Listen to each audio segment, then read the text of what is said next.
Welcome to the League of Legends Patch Preview. I'm Freak and I'm here with Morello, lead champion designer. Together we'll be discussing some of the gameplay changes coming into the next patch for League of Legends. Note that this video does not cover every single change, but will explain the thought process behind some of our decisions. The biggest set of changes in this patch is the removal of dodge as a global stat from League of Legends. With this removal comes a significant rework on parts of Jax, the Grandmaster at Arms. Though dodge is being removed in general, Jax will be gaining a unique, short-duration 100% dodge ability. For the rundown on all of his new abilities, check out the Jax Champion Spotlight by clicking the link in the video description or the box right here. Talk to us about the Jax remake. What issues are we looking to solve, and what kind of champion are we looking at with the reworked Jax? So when we removed dodge from the game, the biggest question on a lot of people's minds was, what about Jax? We've answered that in a few ways, and we think people are going to get excited about him, especially Jax players. The first is, dodge is actually still kind of on Jax. What we mean by that is Counter-Strike now gives 100% dodge for a short duration.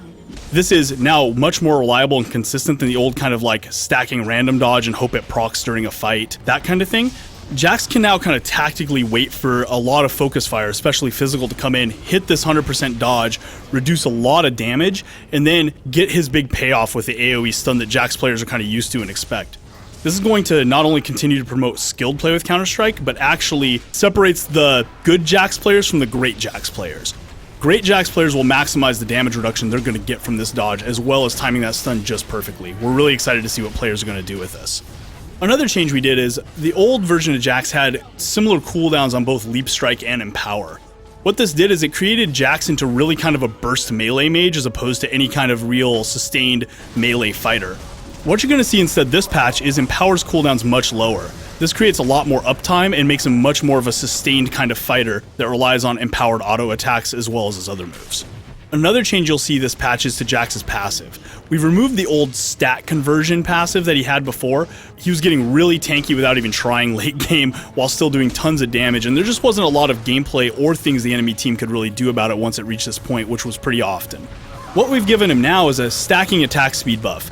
What this is going to allow him to do is be more of that sustained fighter we talked about earlier, as well as be able to jungle really effectively. So we're really excited to see both Jax in lane and jungle and see what the possibilities are there.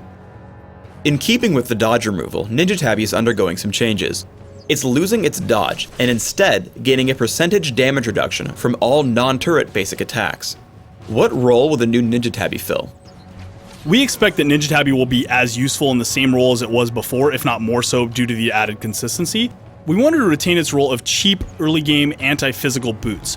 This will be maintained with the new damage reduction as well as having the same build path as it did before.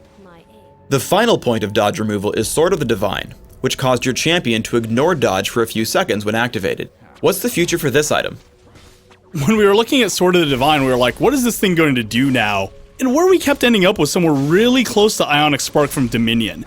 So instead of making these not noticeably different items, what we decided to do is just let people on Summoner's Rift and Twisted Treeline buy Ionic Spark. It's a fun item, it fulfills that proc attack speed role, and it has a pretty unique feel to it. So we thought, why not bring over a fun and interesting item from Dominion into the classic game modes as well? Riven is receiving a number of tweaks this patch. Most importantly, her health regeneration is going down, and some of her damage is being pushed into Broken Wings. First, why are we nerfing Riven? And second, why are we shifting her damage around? Riven's changes really revolve around hitting her laning power. What we are seeing is a real pattern of her being able to dominate pretty much any lane she went up against. One of the things we hit was her natural health regeneration. Since Riven has a shield, having a high health regeneration combined with that meant damage really wasn't permanent. As hard as it is to get through that shield, when an opponent breaks it, that damage should stick. We have changed the level up incentives on both Broken Wings and Ki Burst. The reason for this is you should be leveling up Ki Burst in order to get stuns more frequently, lowering that cooldown and adding to your crowd control power. Leveling up Broken Wings should really be the attractive damage option. The new level up benefits should really incentivize leveling up Broken Wings for damage and Ki Burst for crowd control. Thanks for tuning in to the League of Legends Patch Preview.